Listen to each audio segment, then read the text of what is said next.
জিনিস করবো, কারি কারি খায়, ভোগ করবো। কৃষ্ণ সুধা বলছে, কৃষ্ণ তুমি তো আমার বিবাহ কথা বলে, তুমি বিবাহ করো নাই? বলে এইটা তোর বড় ভাবি, এর নাম রুক্মিণী, সত্যভামা, এর রত্নাজি, কালিন্দী। তাহলে আর বলে যত দেখছ তোর সব ভাবি। বলে আমি সবাইকে একটা একটা করে আশীর্বাদ দিতে পারবো না, আমার সব ভাবির প্রতি আমার আশীর্বাদ। 16,108 প্রত্যেকের মাথায় দিয়েছিল হাত, এরকম করতে হাত ব্যথা যাবে না, আমার এক সব আশীর্বাদ থাকবে। এই বলে কৃষ্ণ সুদামাকে নিয়ে তার সেই পালক পরিবেশে কৃষ্ণ স্বয়ং সুদামাকে পালন। কারণ কি ভাগবত বলছেন, সুদামা কান্দে কান্দে বলছেন যে আমি আমার কিছু ভক্তি নেই, ভাব নেই, ধন নেই, সম্পত্তি নেই, কিন্তু আমার শুধু একটাই আমার অভিমান, ব্রাহ্মণ কুলে আমার জন্ম, ব্রাহ্মণ বন্ধু বা আমি এই সরকারকে কিন্তু সুদামা কিছুই বলে না। তার যে স্ত্রী সুশীলা বলছিল এটা নিয়ে আসবে, ওটা নিয়ে আসবে, আবার কৃষ্ণকে প্রণাম করে সুদামা বাড়ির দিকে ফিরে আসলো। বাড়ি যখন ফিরে আসে দেখি তার সে যে বট গাছটা ছিল তার একটা পুরে ঝুপড়ি ছিল, সেটা নাই। হায়, আমার ব্রাহ্মণটাকে কি নিয়ে চলে গেল নাকি? সে ঝুপড়ি টুপড়ি নাই। তখন ব্রাহ্মণীর 5 তলা মহল হয়ে গেছে, সোনার চুড়ি, কাপড়, সিঙ্গার, একদম দাস দাসী। তখন ব্রাহ্মণী সোনার ডালি করে পুষ্পের মালা, ভালো কাপড়, প্রদীপাতি নিয়ে বাড়ি আছে। দেখছি যে পুরো এখনো আসলো না, দেখছি যে গাছ তোলা বসে বসে ভক্তি, প্রভু এদিকে আসো, এটা তোমার সেই বাড়ি, আমি তোমার সেই ব্রাহ্মণী। বলি তুই এত সুন্দরী হয়েছিস, সব তুমি তো পাঠাই দিতে, সব তোমার কৃষ্ণের কৃপা। বলে ব্রাহ্মণকে নিয়ে গেল, স্নান করালো, বস্ত্র করালো।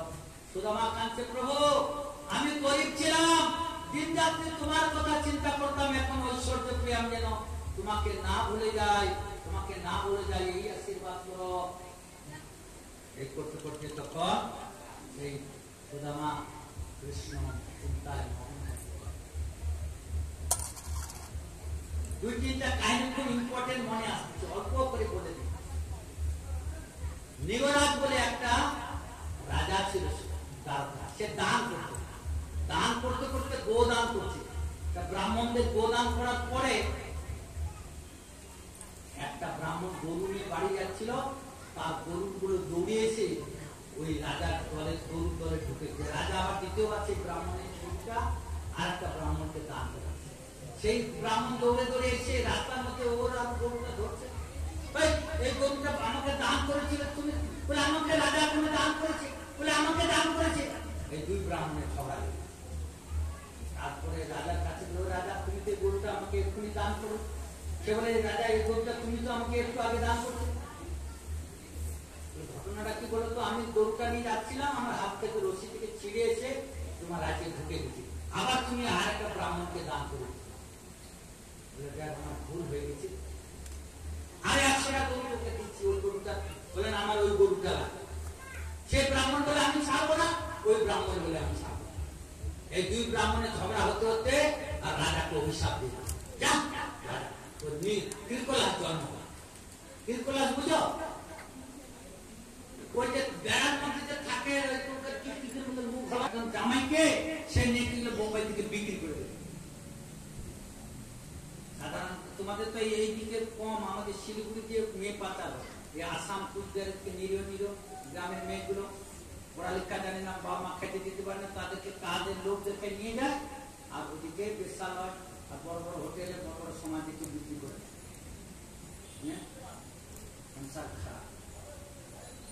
তারপরে কৃষ্ণ অর্জুন যার কাছে আছে, এমন সে একজন ব্রাহ্মণ এসে আর কৃষ্ণকে গালি দিচ্ছে। কৃষ্ণ মহাপাপী, রাজা করছে, রাজনেষ্ট প্রজা কষ্ট পায়, যে কলকাতায় যেরকম হচ্ছে। সে ব্রাহ্মণ এসে রাজাকে গালি দিচ্ছে। কৃষ্ণ বলছে, আমার প্রভুকে কেন গালি দিচ্ছে? বলে আমি ব্রাহ্মণ, প্রতিদিন পূজা করি, নিষ্ঠা করে, মন্ত্র জপি, আমার সন্তানগুলো হয় আর মরে যায়, হয় আর মরে যায়। আমি তো কোনো পাপ করে নিশ্চয় রাজা পাপ করে। এই জন্য রাজ্য নষ্ট হচ্ছে। এই জন্য রাজা দুয়ারে ফেলে দেখলাম মরা বাচ্চা। কৃষ্ণ বলে, ব্রাহ্মণ শান্ত, আমার কৃষ্ণকে এত কথা বলবেন না, আমি তার ভক্ত, তোমার ছেলেকে আমি রক্ষা করবো, শুনে রাখো, মায়ের এই কথাটা শুনে রাখো, কিন্তু দশা শুনে রাখো। বলছে, তোমার স্ত্রী যখন গর্ভবতী হবে আমাকে খবর দেবে, আমি যদি তোমার সন্তানকে না বাঁচাতে পারি তাহলে আমি অগ্নিতে প্রবেশ করব। এইভাবে ব্রাহ্মণ ঘুরে গেল। 1 বছর পরে তার স্ত্রী গর্ভবতী হলো। যখনই প্রসূতি হবে তখন অর্জুনকে খবর দিল। অর্জুন তাড়াতাড়ি গিয়ে সরে সরে এত বান ছাড়ছে, সে সুতিকা ঘর চাতুর্দিকে খালি পানে ছেয়ে দিয়েছে। আর এদিকে সন্তানটা জন্মছে, জন্মের পর সন্তান চিন্তা আওয়াজ করে না, আওয়াজ করলো, কিছুক্ষণ পরে মরে। অর্জুন একদম গান্ডি নিয়ে দাঁড়ায়।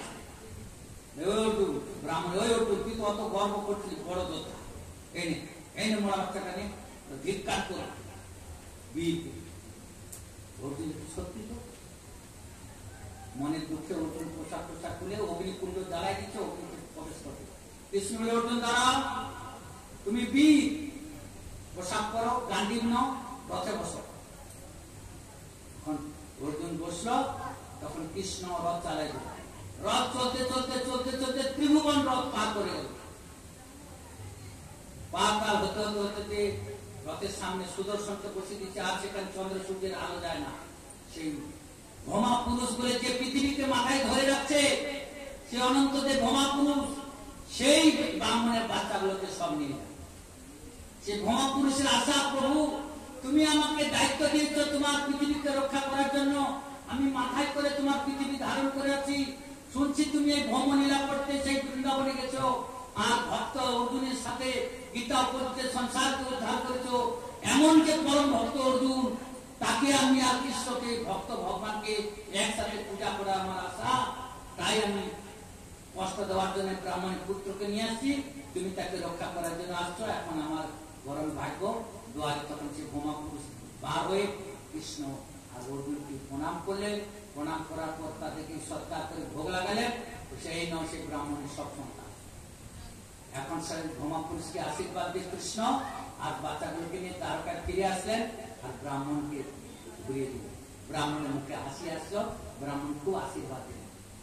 এখন প্রভাস যজ্ঞ এইখানেই দ্বারকা লীলা শেষ করে।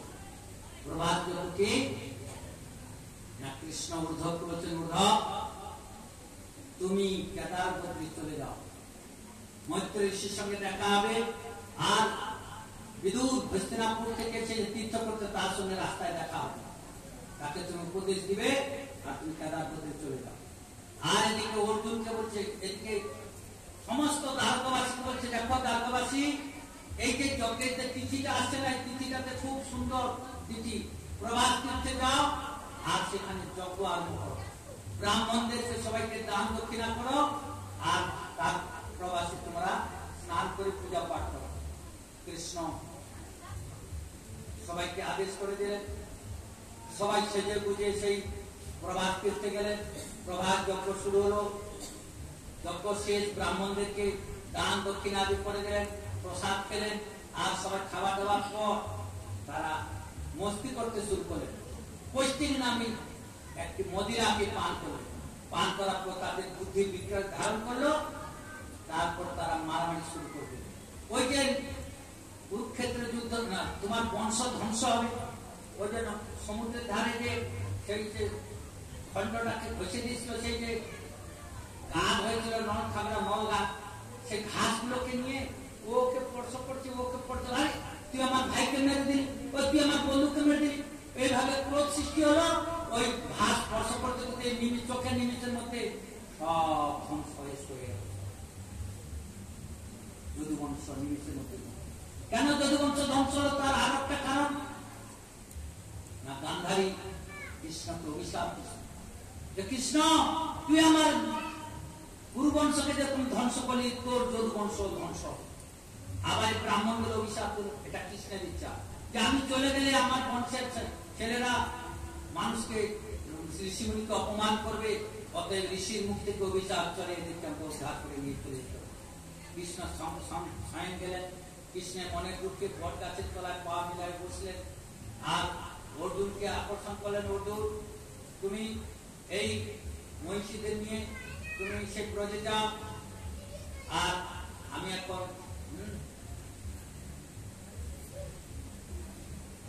কত যুগল পাখি ছাড়ি তীর ছাড়বে, পাখি মুরলী মনে হয়। তখন একটা বেদ, জরা বেদ বলে একটা ছিল, সেও কৃষ্ণ ভক্ত ছিল। জরা বেদ কে ছিল? সে আগের জন্মে ছিল ভৃগু ঋষি। ভৃগু ঋষি, শোনো এখানে এই লাস্ট কথাটা ভালো মন দিয়ে শোনো।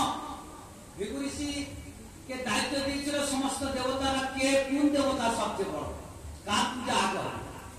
তখন সেই ভৃগু ঋষি পরীক্ষা করার জন্য শিব লোকে গেলেন, আর শিব লোকে গিয়ে শিব ঠাকুর ভৃগু ঋষির গুরু ভাই ছিল, তাকে প্রণাম না করে গালিগালা শুরু করলেন। ভূত পেত্তার সঙ্গী শ্মশানে মশানে থাকে, ছাই মাই মাকে। তখন শিব ঠাকুর রাগ হয়েছে, আরে এই আসার সময় কোনো কথা নেই, বার্তা নেই, আর বিভিন্ন রকম কথা বলে ত্রিশূলে উঠছেন। ওখান থেকে ভৃগু দৌড়ে পালাম, ব্রহ্মলোকে গেলেন, ব্রহ্মার আসনে বসে। ব্রহ্মা বলে আমার পুত্র আমার কাছে একটা প্রণাম করে না, আমার আসনে বসে পড়লো রজগুণ। তখন ব্রহ্মা রেগে গেলেন, সঙ্গে সঙ্গে ভৃগু ওখান থেকে পালাম। কোথায় গেলেন না সেই বৈকুণ্ঠে। দেখছেন যে লক্ষ্মী ভগবানের চরণ সেবা করছে, শেষ না করে প্রভু স্বয়ং করে যাচ্ছেন, লক্ষ্মী পদ সেবা করছে। আর ভৃগু কোনো কথাবার্তা না বলে বিষ্ণুর বুকের মধ্যে 100 করে লাফ মেরে দিল। সঙ্গে সঙ্গে বিষ্ণু উঠে পড়লেন, প্রভু সাধু বাবার চরণ দেখা লাগলো নাকি? আমি স্ত্রী নিয়ে বিলাস করছি, দুয়ারে সাধু আসছে আর আমি সাড়া দেয় নাই। সাধু দয়াময় কৃপা করে আমাকে ঘুম ভাঙায়, তারপর আমাকে কৃপা করছে। বহু সাধুরা না কত দয়ালু, হ্যাঁ সাধুরা না কত দয়ালু। আর সেই চরণ ধরছে, কৃষ্ণ কাঁদছে।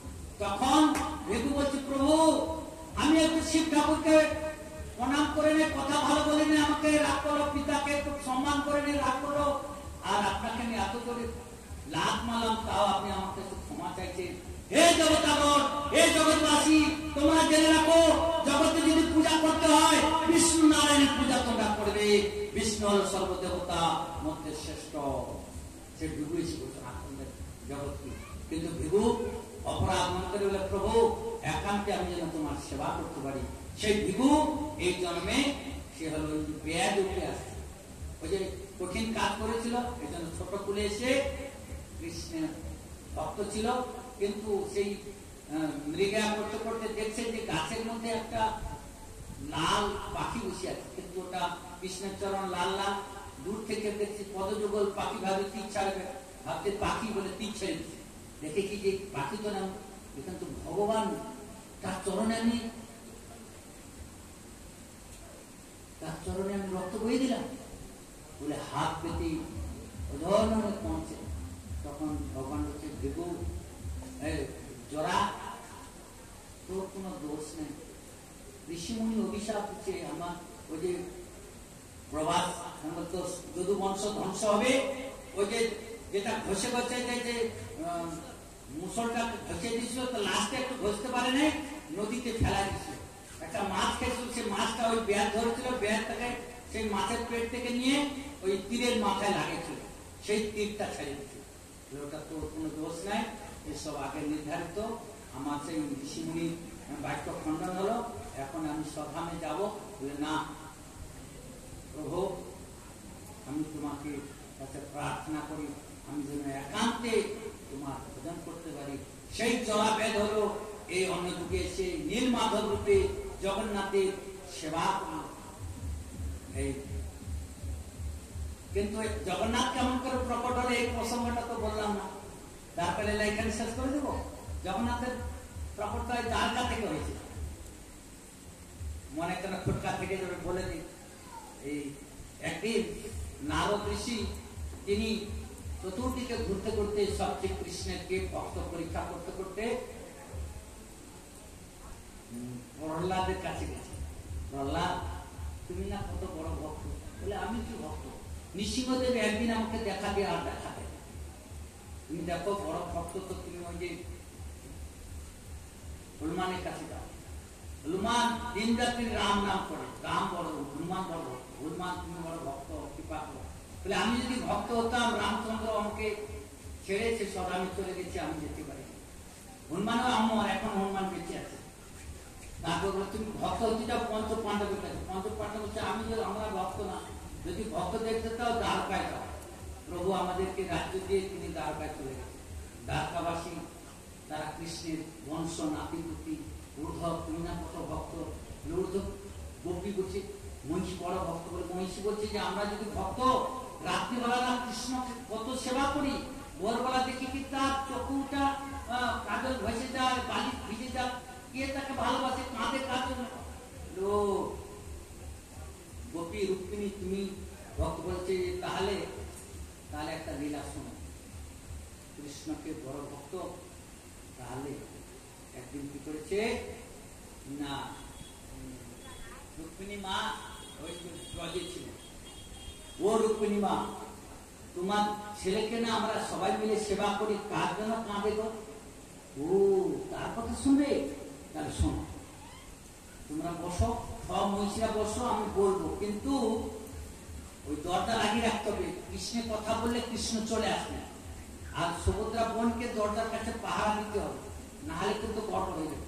রুক্মিণী মা আছে ব্রজে লীলা হচ্ছে, কৃষ্ণ বলরাম ছোটবেলা ছিল, যশোদা তাকে কত প্রীতি করতো, সুদাম নন্দতা সখারা ছিল, বন্ধুরা সখী ললিতা, এরকম করে ব্রজ লীলা যখন শুরু করছি, কৃষ্ণ বলরাম সঙ্গে রাজসভে যোগাতে ছিল, তার আজকে কেন ভালো লাগছে না, রাজকার্য ভালো হচ্ছে, বাড়ি যাবো, বুড়ধাও আজকে রাজকার্য করবো। বাড়ি আসছে, গেটের কাছে বলে সুভদ্রা বোন বলছি, দাদা বলরা কৃষ্ণ আজকে কিন্তু ভিতরে যাওয়া যাবে না। মা বলছে যেতে না। কেন? মা কি গোপন কথা আলোচনা করছে? বলে তিন গেটের কাছে তিন ভাই বোন বসছে, বসে আর কান দিয়ে দরজার ফাঁক থেকে শুনছি মাতা যশোদার কথা, রাধারানীর কথা, ললিতার কথা, বিশাখার কথা। যখন কৃষ্ণ ব্রজ ছেড়ে দ্বারকা এসে গেছে, যশোমতী মা সেদিন থেকে আর রান্না করে না, চুলার মধ্যে ফাঁদ হয়ে গেছে। ব্রজের সুখ সারিয়া ডাকে নাই, ফুল আর ফুটে নাই, যমুনার উজান বয় না, রাধারানীর ঘরে যায় নাই। কৃষ্ণ বলে আসছে আমি কালকে আসবো। হে রাধে, যখনই রাধারানীর কথা শুনছে, কৃষ্ণ বলরাম সুভদ্রা কাঁদতে কাঁদতে চোখগুলা গোলা গোলা হয়ে গেছে, হাতগুলো ছোট হয়ে গেছে, পা গুলো ছোট হয়ে গেছে, গড়াগড়ি যাচ্ছে, হারাধে হারাধে হারাধে। আর এমন সময় নারদ তার কাছে প্রভু, তখন আস্তে আস্তে চোখের জল জল মিছিল, তুমি কোথা থেকে আসবে? প্রভু কি লীলা হলো? নারদ তুমি বল মা, এটা আমার মহাভাব। ভক্তের ভগবানকে পাওয়ার জন্য কান্না করে, হে প্রভু কবে দেখা দিবে, হে প্রভু কবে দেখা দিবে। কিন্তু ভগবান ভক্তের জন্য কাঁদে। এই প্রথম দেখলাম আমি, এটা বেদ পুরাণে নাই।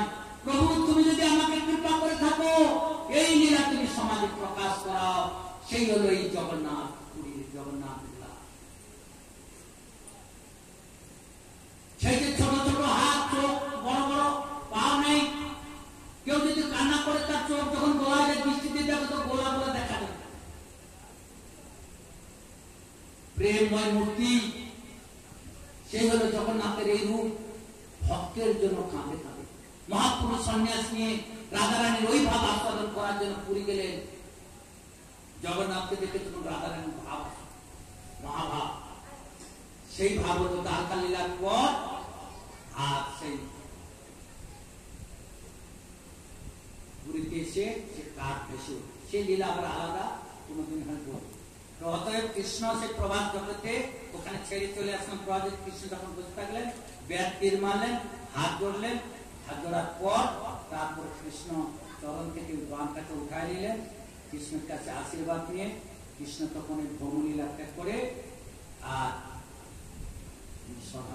দেবতারা ব্রহ্মা বিষ্ণু মহেশ্বর আদি তারা ধূপ দীপ নিয়ে দাঁড়িয়ে আছেন। শুধু একটা আওয়াজ পেয়েছেন, একটা আওয়াজ হলো কৃষ্ণের রথের গতি চোখের পলকের থেকে আরো বেশি।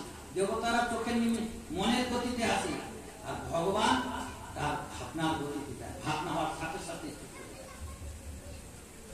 করতুম অনতা করতুম সহস্র।